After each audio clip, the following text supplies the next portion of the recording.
The Human Self and Iblees. Translation of Iblees O Adam. Translated and edited. Dr. Ejaz Rasool, UK. The Quranic concept of Satan and perspective on human desires, emotions, intellect and wahi.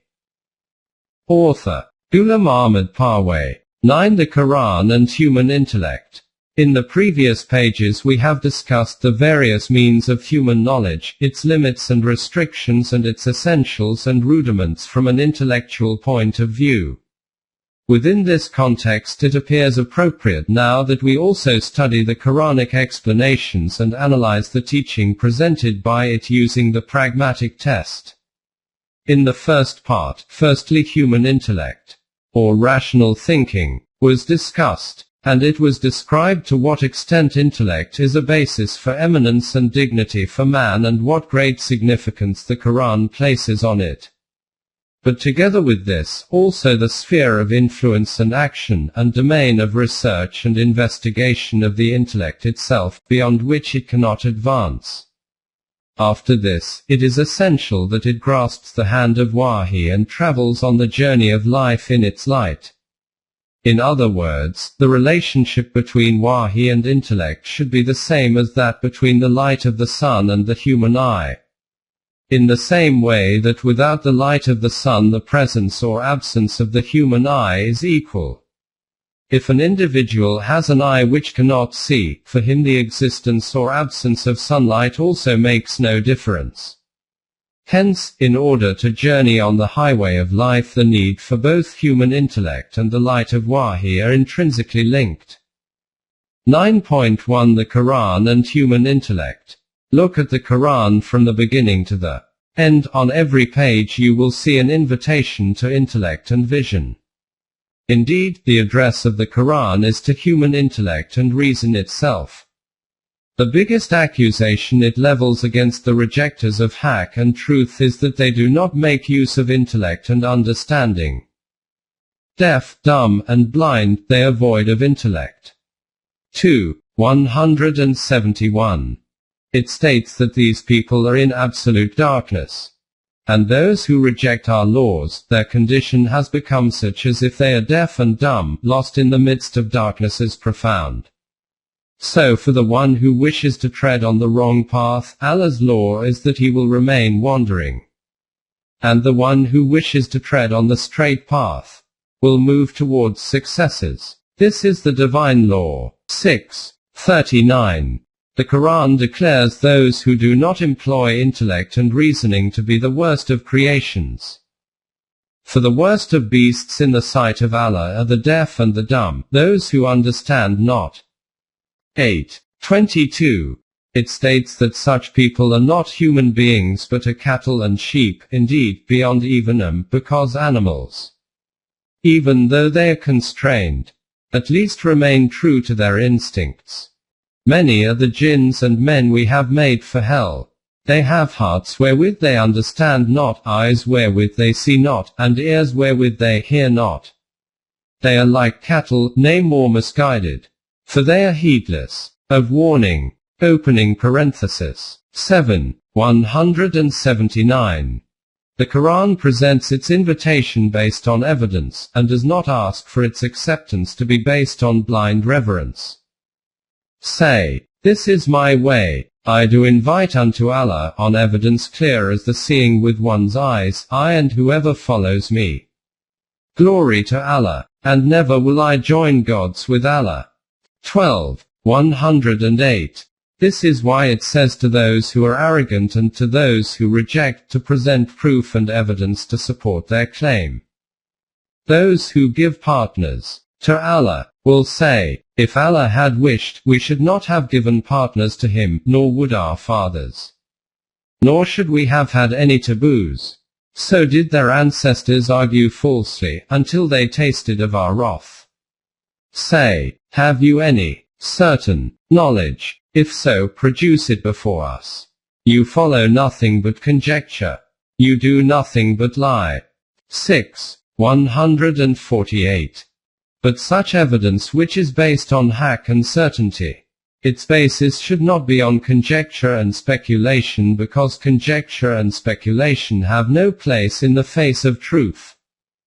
But they have no knowledge therein. About truth. They follow nothing but conjecture.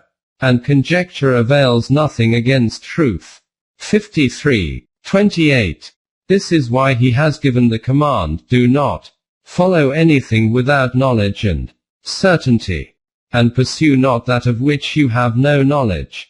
For every act of hearing, or of seeing, or of feeling in the heart will be inquired into. 17:36. This is because in the divine balance the one who is blind and the one who sees, the one who is deaf and the one who hears, can never be equal. These two kinds of men may be compared to the blind and deaf, and those who can see and hear well. Are they equal when compared? Will you not then take heed? 11:24. The degree to which the Quran has emphasized knowledge and intellect is a topic in its own right, the detailed discussion of which will be covered in another book. But from the main points already mentioned, a glimpse of this fact should definitely have become apparent. In light of these facts, how can a thinking being state that Islam is an opponent of knowledge and reasoning? In fact, it presented the eminence of intellect and intelligence before the world during that era when the world used to consider ignorance and superstition to be something for humanity to take pride in. But together with this, the Quran also informs us that the intellect has its own domain and its bounty and benefit is within this very domain. 9.2 The domain of human intellect is limited. Beyond this domain it needs the guidance of the divine light of Wahi. It is an obvious fact that in order to enhance the power of the eye, external assistance is required. The eye cannot see at all in darkness. A little light, which comes from outside, increases the power of the eyesight. As the intensity of light becomes brighter, the furthest limit of our vision becomes ever more expansive. Then, if together with this light we also have binoculars, there is an even greater increase in the furthest distance of these limits. Those things which can never be visible to the eye alone become clearer and more distinct with the help of a telescope and a microscope. Similarly, the limits of the power of our hearing become increased with equipment such as loudspeakers. The same way in which the limits of these means of perception become greater with external aids, similarly the limits of the power of intellect also become expanded by the light of Wahi. Solitary intellect remains busy circling in bewilderment in the valleys of conjecture and speculation, but with the light of Wahi it reaches the level of certainty. This is because Wahi is fact and certainty and is an established reality. 9.3 Intellect and Wahi. We have stated that in the light of Wahi, 1. The sphere of the intellect becomes very vast and 2. Instead of wandering in the valleys of conjecture and speculation, it reaches the point of certainty of knowledge and conviction. Wahi defines the principles for the collective life of humanity and then tells the intellect that it should devise sub-clauses for these principles and seek the means and resources for their implementation and execution. For example, the decree of Wahi is that usury is forbidden. Haram. Now it is the task of the intellect that it should devise such an economic system in which business can function without usury. It is obvious that when those economic systems whose foundations are based on usury are established globally in the world, then devising a system opposite and parallel to them which is completely different from those economic systems in its basis and foundation, yet despite this should also be able to be established in the world easily, is an onerous task. Just consider, in order to devise such a system, how much expanse will be created in the limited sphere of the intellect and to what proportion vastness will be created in its depths. Then also note that if no specific principle is fixed in front of the intellect, then wherever it feels like it, it will halt and become static and declare that very point to be its destination. You will possess no criterion according to which you could say that intellect has not yet reached its intended objective, becoming weary, it has simply parked itself en route. This is the reason why the state of those nations who have devised laws for collective life based on intellect alone has remained such that. And even today the state is the same. Whatever point the intellect declared to be the destination, they settled there considering it to be the destination. But after a short while, further experiences and observations, or you could say the demands of life, made this reality evident that the point which had been deemed to be the destination was not the destination. This was merely a deception of the intellect, that it had concealed its inadequacy and limitations within a false interpretation of the destination. But if the principles for the collective life of humanity are defined, i.e., the destination has already been established, then the intellect which makes excuses will never be able to deceive you, because until you reach your destination you will never let it have peace. This is why it will be necessary for it to reach knowledge based on certitude rather than on conjecture and speculation. For example, you give a child a mathematical sum to work out. If you have not determined the correct answer and placed it before him, then assuming whichever answer he calculates to be correct, he will sit back satisfied. But if you have worked out its correct solution and given it to him, then he will never allow his intellect to rest in peace until he has reached the answer which you have determined and supplied. This is the same state of the intellect. If you do not present principled laws before it, then at every step it will say that this is the right answer, and becoming complacent, will repose there. But if principled laws are present before it, then it has to reach there, willingly or unwillingly. In this way, instead of the deceptive path of conjecture and speculation, the intellect will reach the precise, eminent place of knowledge and certainty. This is the difference between guidance of the intellect and guidance of wahi. This is the relationship between intellect and wahi, i.e., wahi is there to make the limits of the intellect wider and to convert its conjecture and speculation into certainty and conviction. Just as light is there to make the expanses of the eye wider and to convert its outcomes from doubt and guesswork into certitude. But in the same way that paths of error and carelessness are adopted in other matters, and it is never possible to remain on the path of balance and equilibrium. In the matter of the intellect, this same thing is happening among us. 9.4 Debasement of intellect is a mistake. On the one hand, Western minds which are used to the material world do not even recognize any source of knowledge other than the intellect. While on the other hand those mentalities also exist which demean and degrade intellect to such a level as though it is a punishment and curse of Allah on humanity. And saving oneself from it is a sign of extreme piety and holiness. And the irony is that the logic which these people present in its support is that, look how the intellectuals of the West are also convinced of the limitation of science and the inadequacy of the intellect. Whereas the limitation of intellect and science is another matter, and to declare it as worthy of condemnation is a different thing.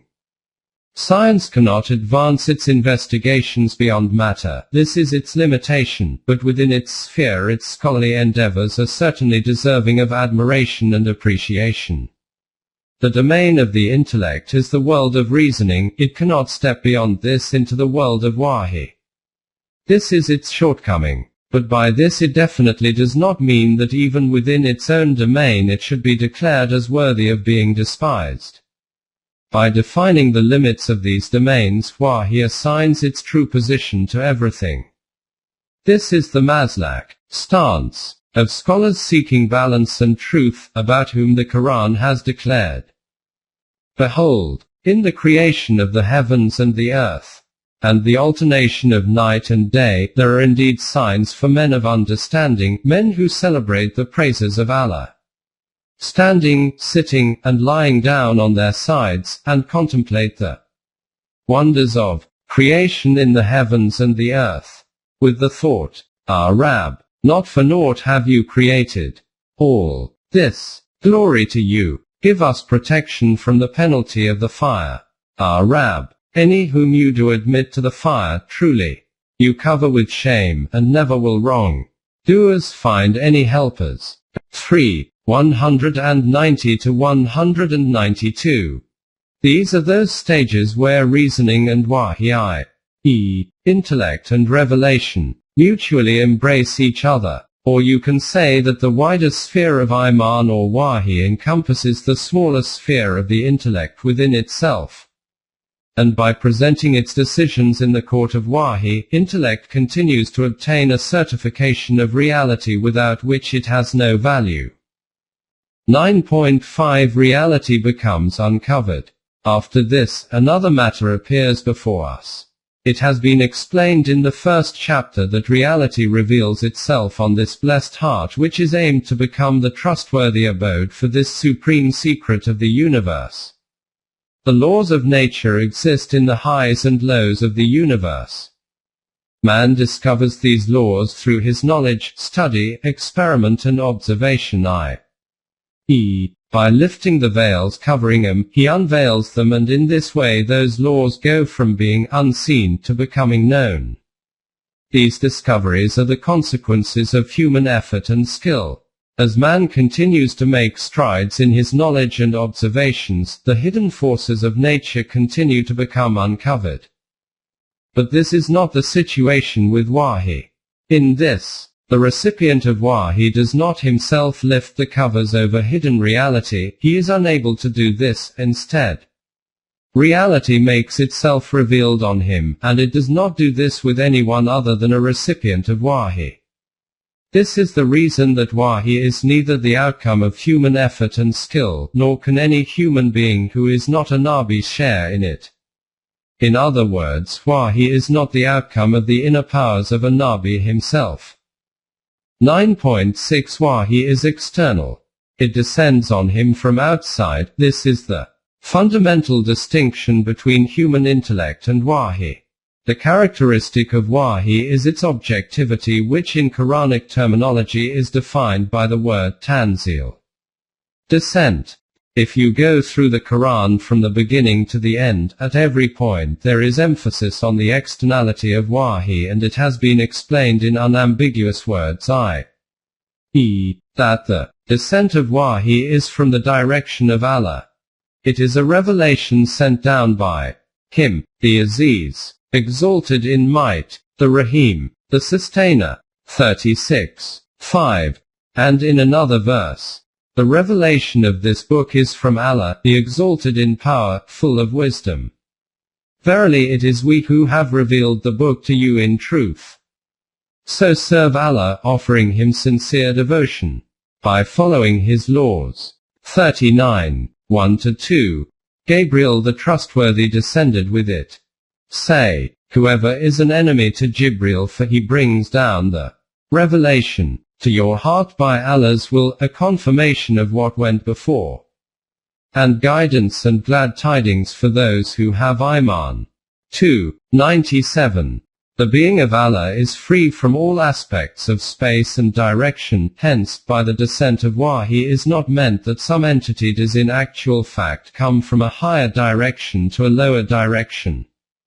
Allah is closer even than our jugular vein. It was we who created man, and we know what dark suggestions his self makes to him. For we are nearer to him than his jugular vein. Nothing is hidden from us. Opening parenthesis. 50. 16. Therefore, by the externality of wahi the real purpose is to impart that this is not a product of the human mind, nor is there any role of effort and skill on the part of the recipient of wahi. 9.7 Wahi is not an acquired skill. As has been written in the first chapter, if wahi can be gained through effort and skill, then in whatever environment the messenger is born in, brought up in, develops, is nourished and thrives in, there are other people in that environment as well. If any individual has the potential to acquire wahi through skill, then this potential can exist in other men as well. But wahi is not an acquired thing. It is such an endowment that for this supreme status of responsibility the Mashrat of Allah, divine will, makes a selection of a specific eminent personality from this very same environment and makes his purified heart the abode for the light of wahi. Allah chooses messengers from Malaika and from men, for Allah is he who hears and sees all things. 22:75. About the messenger Yunus it is declared, thus did his Rabb choose him and made him of the company of the righteous. 68:50. About Moses it is announced, and I have prepared you for myself, for service. 20:41. When the messenger preaches the message of wahi, the people around him are surprised, because he says such things of which they have absolutely no expectation from him. They consider him to be one of them and have similar expectations of him. But along with the descent of wahi he begins to talk about some other world. When the messenger Salih forbade his people from that shirk which was continuing among them from their forefathers, they exclaimed in surprise. They said, O Salih, you have been of us a center of our hopes hitherto. Do you now forbid us from following what our forefathers worshipped? But we are really in suspicious, disquieting doubt as to that to which you invite us. 11:62. Neither is this great blessing ancestral or tribal. In relation to the eminent mention of Abraham, the Quran states, and remember when Abraham was put through various challenges of life under the divine laws, he obeyed every law fully. When this took place, he said, I will make you an imam to mankind. He, Abraham, pleaded, and also, imams, from my offspring. He answered, but my promise is not within the reach of evildoers. 2:124. 9.8 Wahi is based on Mashrat alone. Wahi is Allah's rahmat which is based solely on His will. It is never the wish of those without Iman, among the people of the book, nor of the pagans, that anything good should come down to you from your Rabb. But Allah will choose for His special rahmat whom He will, for Allah is Rabb of grace abounding. 2:105. Only the being of Allah possesses knowledge of which righteous being will be selected for this distinguished responsibility. Allah knows best where and how to carry out His mission. 6:124. In Surah An-Nahl it is stated, He does send down His Malaika with ruh of His command to such of His servants as He pleases, saying, warn man that there is no God but I, so live your life according to my laws. 16:2. In Surah Al-Mu'min it is said, raised high above ranks, or degrees, on the throne of authority, by His command does He send our ruh, wahi, to any of His servants He pleases, that it may warn men of the day of mutual meeting. 40:15. Since this bestowal is based on Mashrat, if Mashrat wishes to remove it then no one can bring it back. If it were our will, we could take away that which we have sent you by Wahi. Then would you find none to plead your affair in that matter as against us. 17:86. 9.9 Pure endowment. The state of this exclusivity and selection is such that, as has been stated previously, prior to Risalat, messengerhood, even the messenger himself has no knowledge of this, that he is being prepared for this distinguished responsibility. When Moses set out in search of fire for his family, he saw a burning light in the distance. He took it to be simply a flame of fire and approached it with great naivety. When he reached near it, a voice arose from the blessed vastness. I have chosen you. Listen, then, to the Wahi. 20:13. Even that being himself, Rasulullah, who had knowledge of humanity, was a teacher of wisdoms, appointed at the supreme height for the eminence and guidance of humanity. and was illuminating the highest horizon of knowledge and intellect. Before receiving Wahi, he also had no knowledge as to what is a book, and what it is that is called Iman. And thus have we, by our command, sent Wahi to you. You knew not, before, what was revelation and what was Iman. But we have made the Quran a light wherewith we guide such of our servants as we will, according to our law of guidance. And verily you do guide men to the straight path. 42:52. He was neither aware, nor was he expecting that he would receive Nubuwwat. And you had not expected that the book would be sent to you except as a rahmat from your Rabb. Therefore, lend not your support to any that reject the Quran. 28:86. Before the receipt of Wahi, he knows neither how to write nor how to read, but he is being made the recipient of that Nur, light, from which those acquiring light will be acknowledged as Imam of knowledge and wisdom in the whole world. And you were not able to recite a book before this book came, nor are you able to transcribe it with your right hand. In that case, indeed, would the talkers of vanities have doubted. 29:48. This is the reason why the surrounding people used to be astonished that he was a man from amongst us. How did Wahi begin to descend on him? Is it a matter of wonderment to men that we have sent our Wahi to a man from among themselves, that he should warn mankind of the danger, and give the good news to Momineen that they have before their Rabb the lofty rank of truth? But, say the unbelievers, this is indeed an evident sorcerer. 10:2. See also 38:4.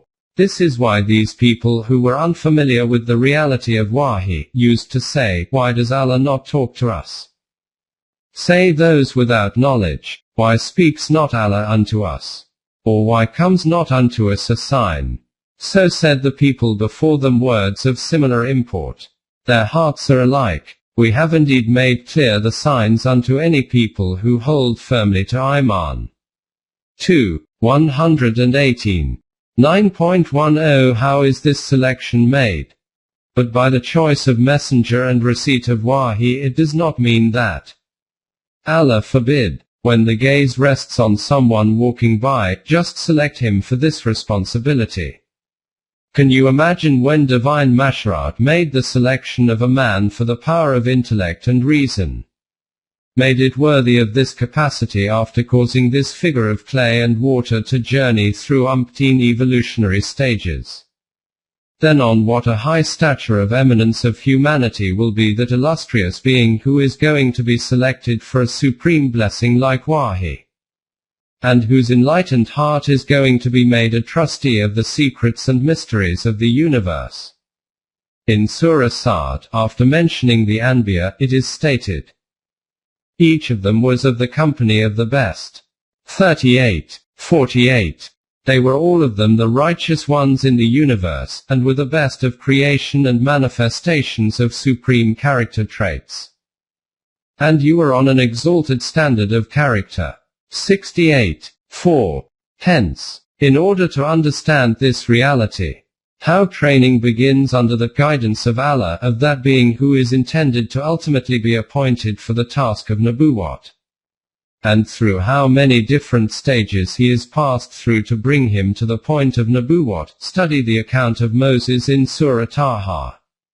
The narrative commences with 20:36. In which it is described in what environment Moses was born, under what circumstances he arrived at the palaces of Pharaoh, and how he was brought up there. Then how by removing him from the life of those palaces, he was sent to the pastoral life of Madian, and while there, what kinds of endurance testing stages he was passed through. After details of all of these destinations and stages, it is declared, then did you come hither as ordained, O Moses. 20:40. O Moses, after traversing all of these stages, only then have you fulfilled our criteria.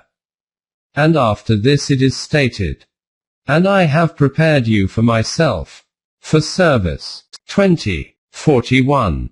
In this way a Nabi is prepared for the stature of Nubuwwat, but he himself has no knowledge for what purpose his training is being carried out like this. From this it is evident that Nubuwwat is not obtained by effort and skill, i.e., it is not that by following a specific technique and by doing special kinds of religious rituals that an individual can achieve Nubuwwat. Other kinds of knowledge of the world can be acquired in this way, but not knowledge of Nubuwwat. This is the reason why knowledge of Nubuwwat is completely different from mysticism and intuition, i.e., not only is there a difference of degree between both, but the nature of both is completely different. This difference is not quantitative but is qualitative. The example of Nubuwwat cannot be found in any other knowledge of the world. Nubuwwat is an example in its own right, it is not the name of an enhanced form of some inner potential of an individual. It is an entirely distinct entity which a non-Nabi can never understand. At this juncture it is necessary to clarify a point. As has been written above, the eyes of nature carry out the supervision and protection right from the beginning of that individual who has been aimed to be selected for the eminent stature of Nubuwwat, and the descent of Wahi on him occurs from outside, but this does not mean that a Nabi has no personal abilities and potentials. He is not, Allah forbid, like a radio set through which the voice of Wahi is broadcasted. With respect to his character and conduct, a Nabi is at the highest level, and after obtaining Wahi from Allah, the great revolution he unleashes in the human world is all in the light of Wahi, owed to his personal abilities. Details of this topic will be covered under the subject of Risalat. 9.11 Pragmatic Test.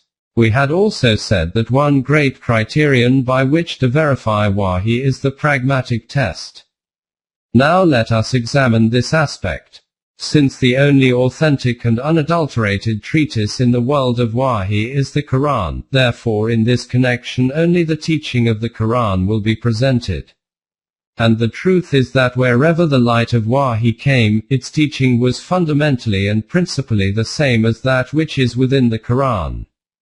As a point of principle, there simply cannot be any disparity in the teaching of Wahi.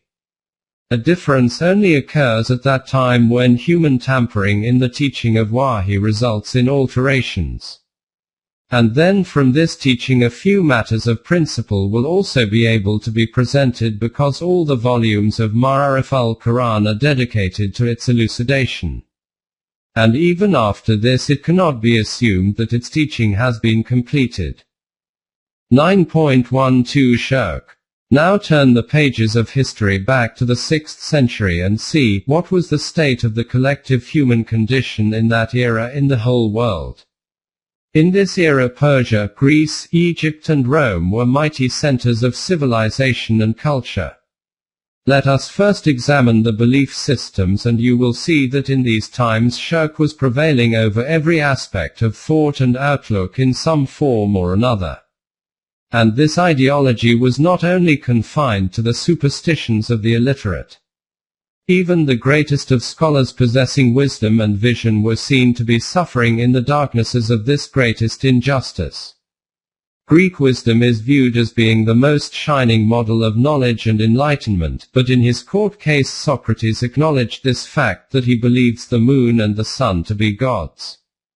Today, because the true greatness of Tawhid is generally not present before us, regarding shirk to be merely a debate about a belief, we move on.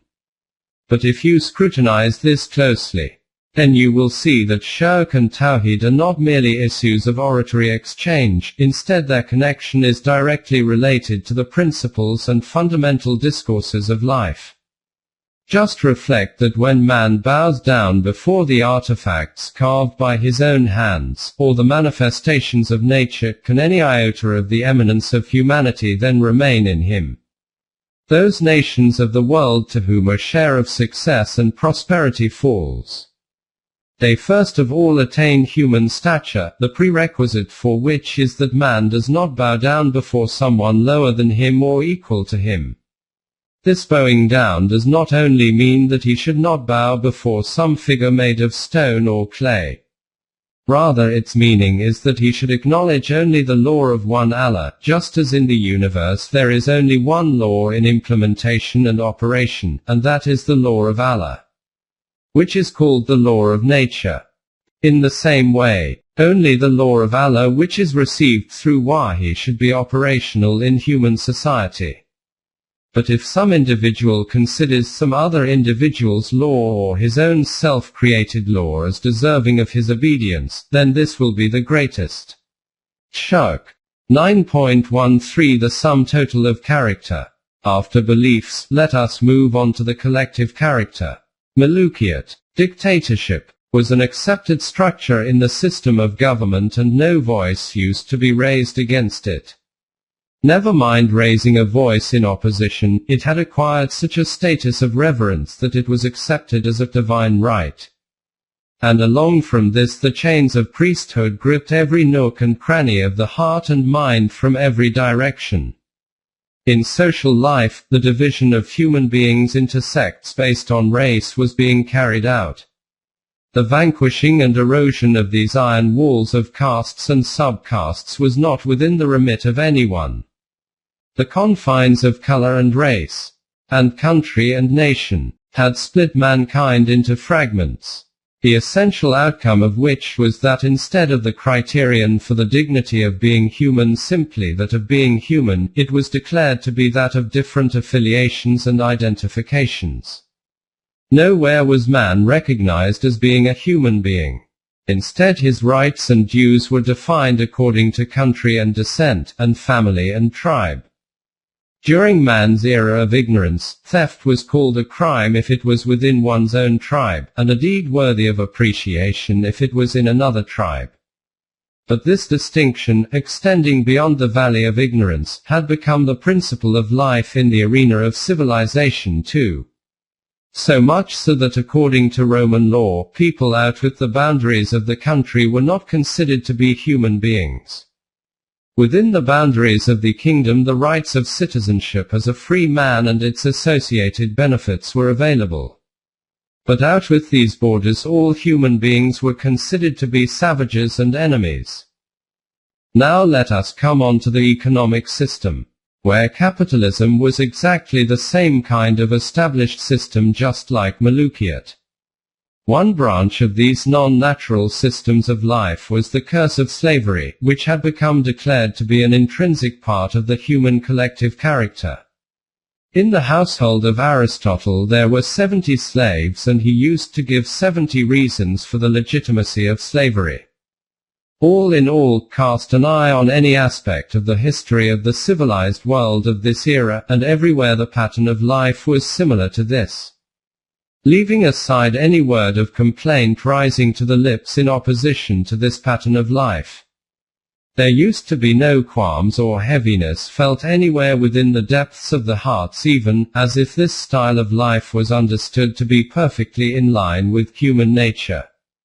Just ponder that in this environment, from the ignorant and savage land of Arabia, a human being stands up. As has been noted previously, he should have been the same as the people around him, and even if his intellectual level is assumed to be higher than the people around him, then at the very most he could have been declared to be a wise man of that civilized world. And what the condition was of the civilized world of that era has been discussed above. 9.14 The revolution brought by Wahi. But that individual rises and raises the flag of rebellion against every single one of those aspects of that structure of life which was declared as being precisely in accordance with nature by the civilization and culture and knowledge and wisdom of that era.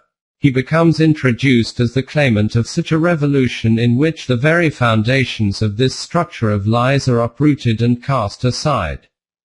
He declares Mulukiyat to be the worst curse of Allah. Superstition is stated to be contrary to human dignity, and he pronounces priesthood to be a saintly veil of self-deception. The division of caste and creed is counted as among the tyranny of pharaonic powers. According to him, the capitalist system is like a leprosy which has filled the body of humanity with fatal pathogens. His soul shivers at the thought of slavery. His proclamation about nationalism is that man acquires the form of bloodthirsty beasts as a consequence of this.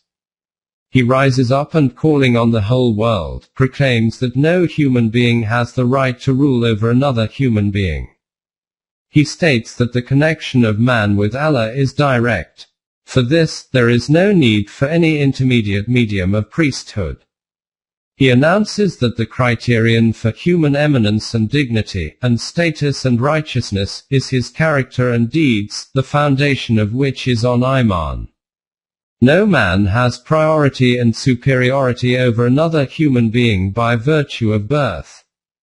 He states that capitalism is nothing more than that a few men, by acquiring power, have usurped the rights of weak and helpless human beings. Hence, the demand of justice and accountability is that these usurped rights are wrested back from the hands of these usurpers and returned to the rightful claimants. He declares accumulation and hoarding to be a severe crime in the economic system and announces that the circulation of wealth should not be in such a way that it remains circulating within one particular category. He states that man as simply being a human being is in itself a reason for respect for him, hence even the very notion of slavery among human beings cannot arise. By shattering all tribal and national prejudices, he makes the announcement of this supreme revolution that the whole of mankind is one as a result of its origin. Therefore all people on the face of the earth are members of one universal brotherhood and are branches of one high and mighty tree. The creation of differentiation and differences among them through the unnatural barriers of race, color, language and nationhood, is the breaking into pieces of the body of humanity. So much so, that he makes a proclamation against all the non-natural laws and constitutions of human life, individual and collective. And not only does he make a proclamation, but also by generating a revolution in practical terms demonstrates what is the true significance of human life. 9.15 Concept of the unity of life. This colossal revolution created from his direction in the internal and external world of people is based on this discovery of reality, according to which, by immersing himself into the ultimate depths of the soul of the universe, he sees with his own eyes the true principle of the oneness of life. Who created you from a single cell? 4.1. The fact is that the discovery of the supreme reality of the unity of life is that intellectually astounding revolution which transformed all false viewpoints of human intellect and vision, and according to which a new model of human collective life emerged along correct lines. This concept presented by the Quran is in reality a decisive demarcation between the ancient and modern worlds. From here, the direction of the flow of the system of humanity became transferred towards another direction which, having shattered the unnatural boundaries of race and nation, awakened the concept of universality in human consciousness. In its very first sentence, the Quran has made this reality of supreme stature clear, that the Allah, Rabb al-Alamin, whose teaching is that he is the provider of nourishment to all nations and creations, then in this system there can be no imposition of national prejudice and party affiliation. His addressee is man, not any particular group of men. The Quran is a code of life for all the nations of the world. 6.90. Its declaration is that this book of guidance is a syllabus of life for mankind. O mankind, there has come to you a direction from your Rabb and a healing for the diseases in your hearts, and for those who have Iman, a guidance and a rahmat. 10.57. It is apparent that in the social and political system which will take shape according to human intellect, there will certainly be some kind of inclination to one side or another, whether consciously or unconsciously. As long as a human being has a beating heart in his chest, He can never be free from the bias of emotions, and it is the demand of the emotions that these accept the colorful allurements of the environment and surroundings. But the source of Wahi is pure and beyond all of these predilections and proclivities. This is why in front of Wahi all men are equal. By Rab al-Alamin, Rab of all the worlds, is meant Rububiyat for all. The meaning of Rububiyat is that whatever latent potentials there are within each individual, the development, training, of all these should occur in such a way that they can reach their completion. This is the society which the Quran wishes to establish, i.e., such a society in which the potentials of every human being can attain complete development. This means completion of the self or individuality. This is called the development of the self. This is the fundamental teaching of the Quran. 9.16 Individual life. It is obvious that in this system no individual is dependent on another. But this system goes one step beyond even this and announces that nourishment of individuals does not mean that each individual should sit alone and separate from all others. It states that in the same way that these potentials of individuals become completed within a collective society, shaping of this collective society also takes place through the coming together and interaction of these same individuals. In this system individuals dedicate all of their potentials for the purpose of strengthening the collective life, and in this way the manifestation of life in a collective form keeps becoming stronger and stronger. Together with this, resilience and balance keep developing in the selves of individuals, and in this way such a circle becomes established in which it becomes difficult to tell who is advancing on whose strength. Individuality and collectivity are mutually embedded in a similar way to the human body, and within it its life cells. The survival of the whole body is conditional on the life of the cells, and the life of the cells is conditional on the life of the body. The body provides energy to the cells and the cells to the body. The existence of both is separate and both together are also one. Or you can understand it through another example. Like a flywheel gives movement to the parts of a machine, and the parts of the machine then turn this flywheel, and in this way such a process becomes established based on mutual cooperation and assistance. In fact, discipline and control, through which one cannot be separated from the other. When the egos of individuals adopt the form of collectivism under this system, then since there is similarity in their individual attributes, hence through this similarity and congruence, mutual harmony is created among them. And through this mutual harmony such an environment comes into existence in which there are the means for the nourishment of these egos. In this environment every individual receives full opportunity to develop his latent potentials. 9.17 The balance of justice. In this system every matter is based on principle, and its decision is enacted according to a specific order and law in which there is neither a favor to anyone nor any injustice. We sent aforetime our messengers with clear signs and sent down with them the book and the balance of right and wrong, that men may stand forth in justice. And we sent down iron, in which is material for mighty war, as well as many benefits for mankind. All these things are sent so that an era of peace and security may be established in the world, that Allah may test who it is that will help, unseen, him and his messengers. For Allah is full of strength, exalted in might, and able to enforce his will. 57:25. Reflect on the above verse and see that the purpose from this process of righteous guidance, law and balance, etc., is informed as being this: that justice can be upheld among mankind.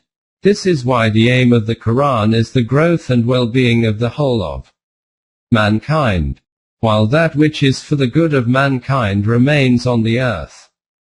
13:17. And this is that high and superior aim which is suitable to be declared as the purpose of mankind and on which, in reality, the foundation of all deeds should be placed. Discussing this problem, Samuel writes, "Welfare is the aim, and welfare consists not in one thing but in many. So there is a broad conception of welfare comprising many varied elements, spiritual and intellectual, moral and material, social and personal. This is the good, which men should seek. In other words, such a code of life whose sights should be set upon the good of the whole of mankind, and good which is not only for one department of life but for the entirety of life. This is the very reason that in the case of justice and impartiality, the Quran permits no allowance for any distinction and difference between those who are our own or strangers, near ones or distant ones. So much so, that its decree is, and let not the hatred of others to you make you swerve to wrong and depart from justice. Be just, that is nearer to righteousness." 5:8. You can imagine from this to what great heights human equality reaches under the system of life defined by the light of Wahi. This is because the foundation of this structure is oneness of the Creator, and the oneness of life which is a principle without precedence. There is no doubt in this that the Quran divides people according to Iman and Kufr, but in this division there is not an iota of injustice or compulsion. The meaning of this division is that those people who wish to shape the system of life based on the great principle quoted above, they are members of one Jamaat. And those who, in opposition to it, wish to establish the system of life according to the self-made laws of men, they are members of the other Jamaat. And it is obvious that due to such a basic and fundamental difference in ideology and practice, it is necessary to have separation and differentiation. But, as has been written above, in this separation and differentiation also, injustice can never be allowed to exist in any form whatsoever. The basic rights of humanity will be equal for both a Momin and a Kafir. Details will be covered later. On the basis and foundation of the oneness of ideology and practice, Islam established the towering structure of true unity and equality, observing which even outsiders acknowledge that this is in truth what is called equality. Christianity is itself a claimant of equality and impartiality, but regarding the difference between Islamic equality and Christian equality, let us hear from the lips of a Christian missionary. She, Dr. Agnes Maud Royden, writes, "The religion of Muhammad proclaimed the first real democracy ever conceived in the mind of man. His God was of such transcendent greatness that before him all worldly differences were nougat, and even the deep and cruel cleavage of color ceased to count. There are social ranks among Muslims as elsewhere, but fundamentally, that is to say, spiritually, all believers are equal, and this fundamental spiritual equality is not a fiction as so commonly among Christians. It is accepted and is real. This accounts very largely for its extraordinary rapid spread among different peoples. It accounts for its strength today in Africa, where a Christian missionary preaches equality which is everywhere mocked by the arrogance of the white races and the existence of the color bar. The Muslim, black, brown or white alone finds himself accepted as a brother not according to his color but his creed. And this is the state even today in an era when the teaching of Islam has become a tale from the past. Can you say that these concepts could in any way possible ever be the creation of human intellect? And in what era were these concepts of life put forward? In that era when certain such beliefs were prevalent in the whole world which were fundamentally absolutely different from them. 9.18 The world is coming in this very direction. Now let us take another step forward from this. The world opposed these revolutionary concepts of life and opposed them with the full force of the heart. But then after this, what took place in these 1300 years? Ask this of these opponents themselves, not us. Man, stumbling repeatedly, slowly and gradually, without noticing it, is advancing towards these very same concepts of life which he opposed so vehemently. His state is such that he establishes a system based on his intellect alone, but becoming jaded in its hands, he demolishes and pulverizes it himself. During this disintegration and fragmentation he has to undergo great sacrifices. But when humanity emerges from this bloodbath, then its footstep is lifted towards this same system whose voice was raised from the soil of the Arabian Peninsula during the darknesses of the 6th century A.D. Reflect on the French Revolution, how it declared the concept of Malukiat to be false. Consequently, today the concept of the divine rights of kings is declared to be a memory from the age of ignorance. Samuel, while discussing Christianity, writes, Christianity has supported the doctrine of the divine right of kings and must bear responsibility for all the evil consequences of that doctrine in the history of Europe. Together with Malukiat, the concept of the divine rights of priesthood is also being gradually erased. Samuel writes, as history informs us, belief in priesthood has remained as a stumbling block in the path of economic progress. The existence of slavery has almost disappeared. The revolution which has taken place in the economic system of the world after the Second World War does not require any elaboration. Nationalism was considered to be the hallmark of modern civilization. But due to the Second World War the manifestations of that which is arising against it in human hearts appear before us frequently. Iqbal had stated, "Nature is constructing a new Adam in the depths of life and a new world for his abode." The hazy outlines of the construction of this new Adam and this new world rise up and appear before us every other day from the particles of dust of the West. After viewing the whole world with his own eyes, the conclusion which the renowned American politician Wendell L. Willkie reached, is a reflection of that change in hearts in this respect which is tossing and turning in the world of humanity. He had written, "We have been a people devoted largely to home enterprise. We began to grow up with the earlier World War. We are only now changing completely from a young nation of domestic concerns to an adult nation of international interests and world outlook. We have written above that according to the Quran the criterion between us and others is not of color and race but is of oneness of ideology and practice." In this regard, Willkie writes, "Let me emphasize once more that race and color do not determine what people are allies and what people are enemies in this struggle." And a bit later he writes, "America must choose one of three courses. After this war, narrow nationalism, which inevitably means the ultimate loss of our own liberty. International imperialism, which means the sacrifice of some other nation's liberty. Or the creation of a world in which there shall be an equality of opportunity for every race and every nation. I am convinced the American people will choose, by overwhelming majority, the last of these courses. Have you noticed how the world, by emerging from the dark valleys of nationalism, is coming towards the harmonious expanses of humanity? Bear these facts in mind and reflect. With this evolution of knowledge and intelligence, is the world progressing towards that system which was given to it 1300 years ago, or is it opposing it?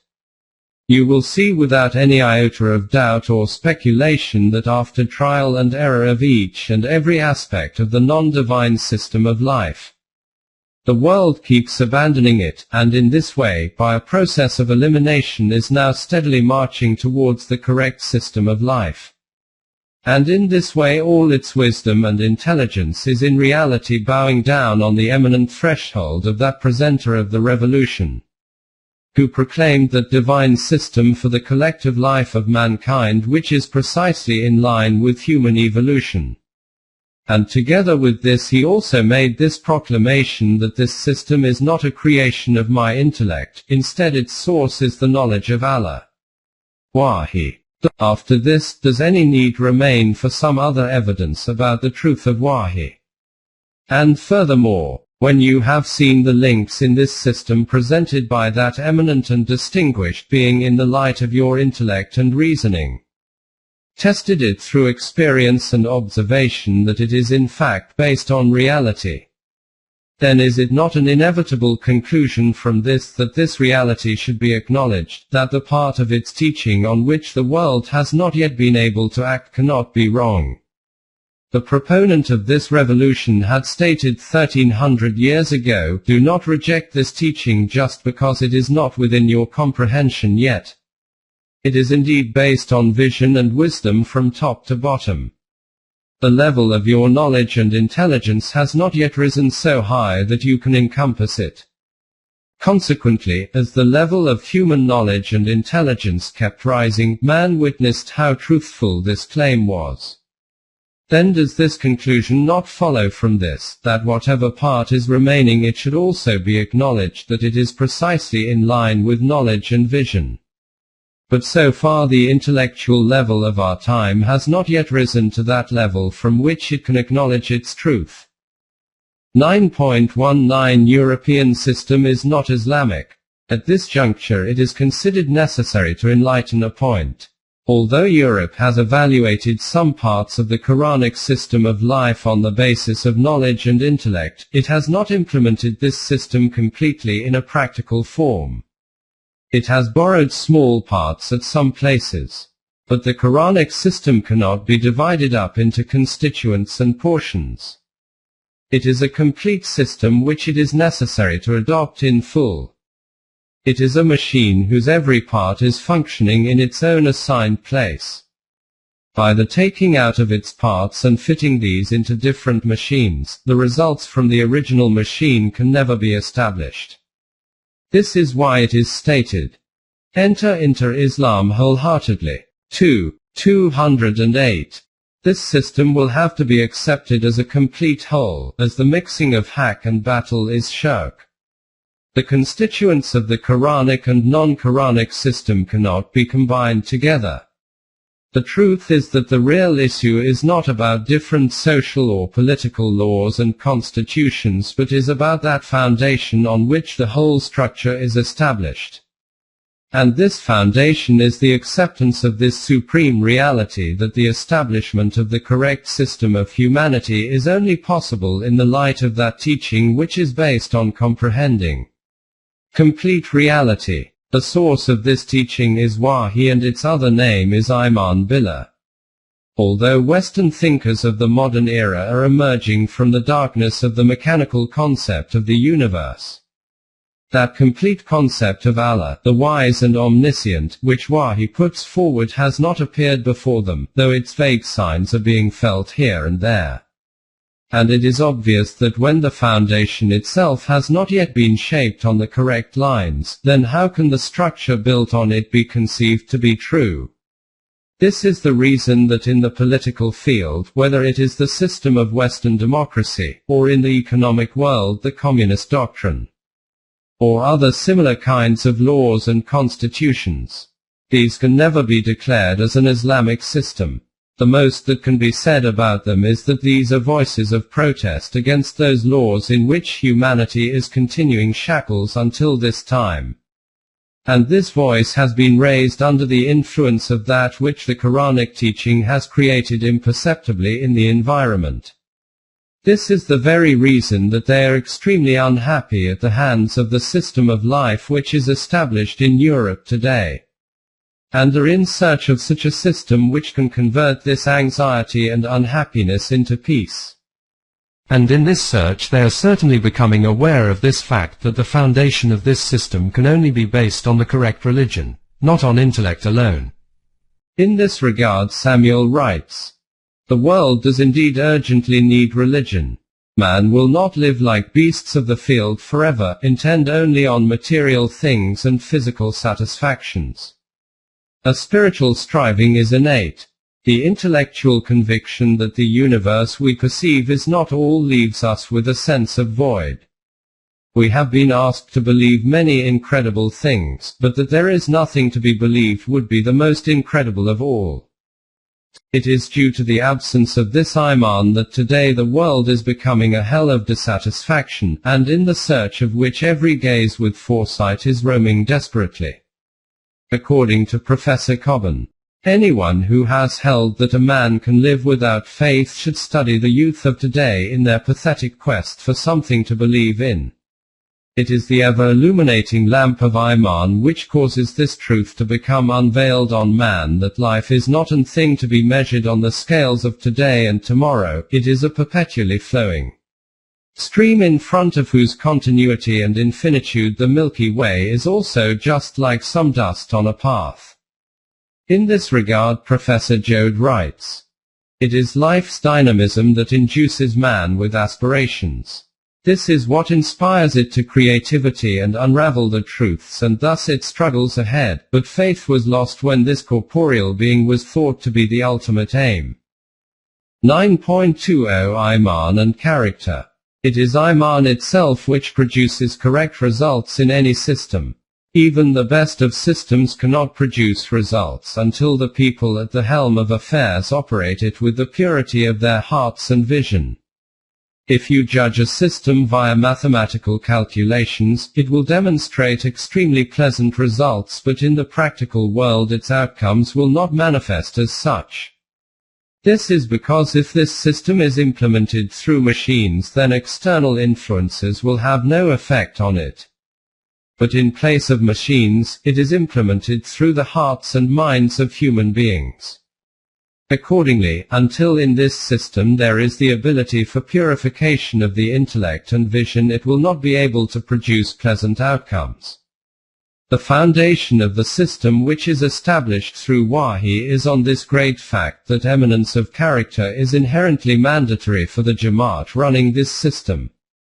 Also, for eminence of character it does not adopt any outside means. Instead, this attribute exists within this system, by obedience of which purification is automatically produced in the heart and mind. In fact, you could say that this is the very first thing which is produced, everything else is a consequence of it. The Quran states, "Allah has promised to those who have Iman and do righteous deeds, that He will establish them in the earth." 24:55. This means that establishment in the land is the natural outcome of Iman and righteous deeds, and these are the foundations on which the citadel of character and conduct rises. You can understand it as this: that by the establishment of this system eminence of character is produced within man. And due to this eminence of character strength is produced in the system, and in this way it becomes such a circle that all the blessings of the earth and heavens are encompassed within it.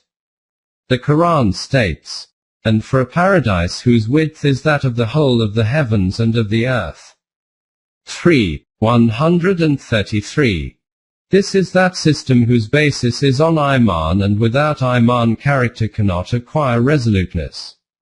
According to Huxley, religious consciousness is an essential basis for character. In this system, balanced conduct based on its dynamic outcomes will continually be a reason for growth in courage and heightening of fortitude. In this society, the criterion for dignity and stature will be taqwa alone, i.e., this reality that who is the one who maintains his life in harmony with the laws of Allah the Most. In this society, every individual will enjoin others to pursue and remain steadfast on this program, producing concrete, constructive results, and join together in the mutual teaching of truth, and of patience and constancy. 103. Wrong will be considered as being wrong at every point and place, and good will be considered as being good, and it is in this that the secret of the success and growth of humanity lies. Stuart Mill writes, "Undoubtedly mankind would be in a deplorable state if no principle of justice, moral veracity, beneficence were taught publicly or privately, and the opposite vices repressed by the praise and blame, the favorable and unfavorable sentiments of mankind, and these principles of justice and impartiality will not remain confined to some specific nation or country, rather their expansiveness will encompass the whole of mankind in its lap.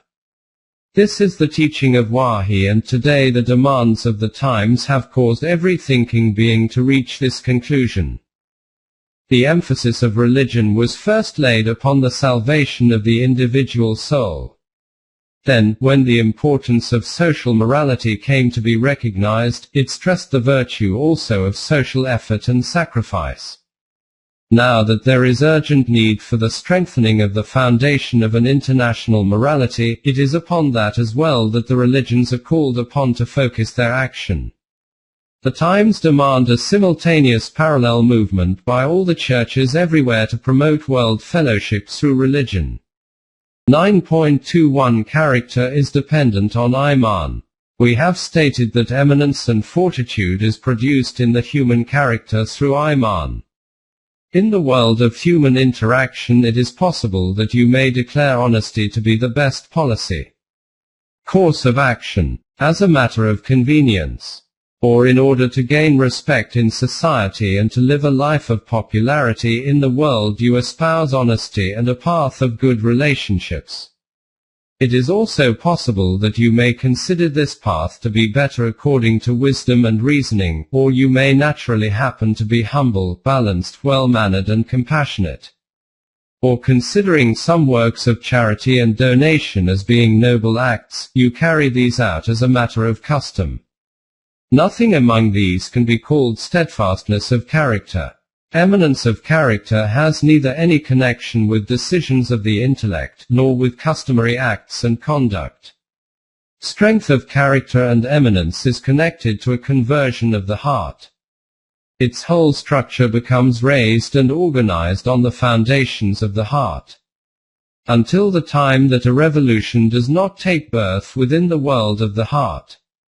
Until the points of view are not transformed, until then purification of thought and righteous deeds are not possible.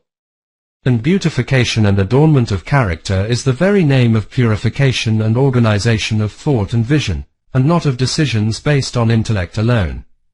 In Iqbal's words, even if the individual recited that there is no ilah, what is gained? If the heart and vision is non-Muslim, then there is nothing. This is the reason that philosophy cannot become the vehicle to make the character eminent, i.e., eminence of character is related not to the world of reason but to the world of action, whose foundation is on Iman. In the words of Schlumberger, philosophical terms cannot express human feelings. They fail to sound any chord in our souls. They create no echo or response. They cannot awaken a lively thought in us by their purely intellectual concepts. We have already stated in the discussion about nafs that as vastness and loftiness keep emerging within the human self, the attributes of Allah, ultimate ego, keep manifesting in it, within human limits. This is what is called eminence of character. Until the time that transformation does not take place in the world of the heart along this pattern. The dependency of character is on intellectual decisions, on which complete trust can never be placed. The consequence of reflecting the divine attributes in the human self is that all human desires and hopes, inclinations and dispositions, yearnings and demands, wishes and urges keep on becoming mutually harmonious with that source of balance and virtue. This is what is called eminence and loftiness of character. Allama Iqbal writes, but the aspiration of religion soars higher than that of philosophy.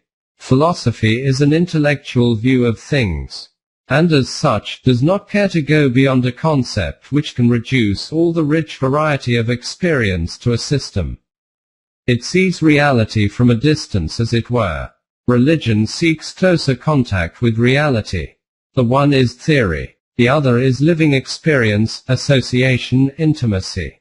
In order to achieve this intimacy, thought must rise higher than itself, and find its fulfillment in an attitude of mind which religion describes as prayer. Dua, supplication, one of the last words on the lips of the Prophet of Islam. 9.22 Meaning of dua. What is dua? The beautiful desire to become mutually harmonious with the ultimate melody of the musical voice of nature. The agitated desire to become one color with the heart-enchanting beauties being manifested of the unveiling reality. The fervent, intense desire in the breast of a partridge to clasp the moon within its breast like the Milky Way. The enthusiasm and excitement in the heart of a moth to absorb the style and manner of the euphoric and dancing flame of the burning torch i.e., the fierce desire of the human self to continue to make its finite expanse ever wider. And for the satisfaction of this desire the beautiful demand of the dewdrop for the wings of an eagle from the rays of the sun.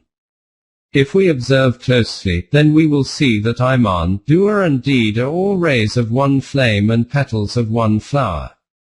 Iman is the name of the acknowledgement of this truth that the secret of the elevation of human character is concealed in the mutual harmony with the center of goodness and virtue of the worldly system. Dua is the intense craving for this harmony and one color, and action is the live manifestation of this craving and the resolute pursuit in its achievement.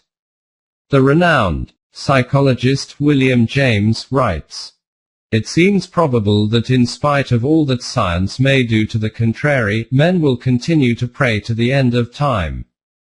In any event, Wahi creates such a system in which the character of the followers of this system converts into a distinct mold which is supreme and beautiful i.e., an amazing model of persuasion, protection, expansiveness, assertiveness, in which this beautiful combination of opposing constituents of acceptance and willingness, and supremacy and control becomes the cause for keeping the system of mankind at a point of balance."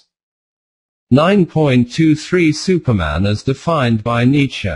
The cause for the affliction in which Europe is trapped today is that it has that concept of Superman in front of it which is a creation of the teaching of Nietzsche, and in which blind force appears as molded solely in a material form. About the characteristics of Nietzsche's Superman, A.H. J. Knight writes in his book, "Freedom from ethical restrictions, for great ends. Active, creative greatness. Joy. These shall be good. Fetters shall be thrown off and authority denied. This life shall be accepted as the only life, and as good, though terrible. All that impedes greatness, power, beauty, shall be abolished. As there is no soul without body, there can be no spiritual greatness where the body is sick. Therefore, health is immediately valuable. Pity is a sickness or selfishness. It hinders action or serves to give an unhealthy pleasure to the petier. Hardness is virtue beyond all price. Just reflect that civilization which rises on the concept of blind forces of materialism, how painful will its outcomes be for the world? Until the time that power is not under the obeisance of Wahi, peace can never be established in the world. We had started the discussion by saying that the method by which to assess the teaching of Wahi is pragmatic i.e., you can see from its outcomes what its teaching is like. In this regard, if we want to see what is the system that the Quran presents, whose example and parallel cannot be found anywhere else in the world, and what the fruits and outcomes of this system will be, then refer to my book titled The Quranic System of Sustenance, in which the fundamental teaching of the Quran and its pleasant outcomes are presented in a very clear manner. From there you will also get the answer to this question that, if the system of Islam is the possessor of such successful and joyous outcomes, then why did it end after enduring for a short time only, and why did it not progress further?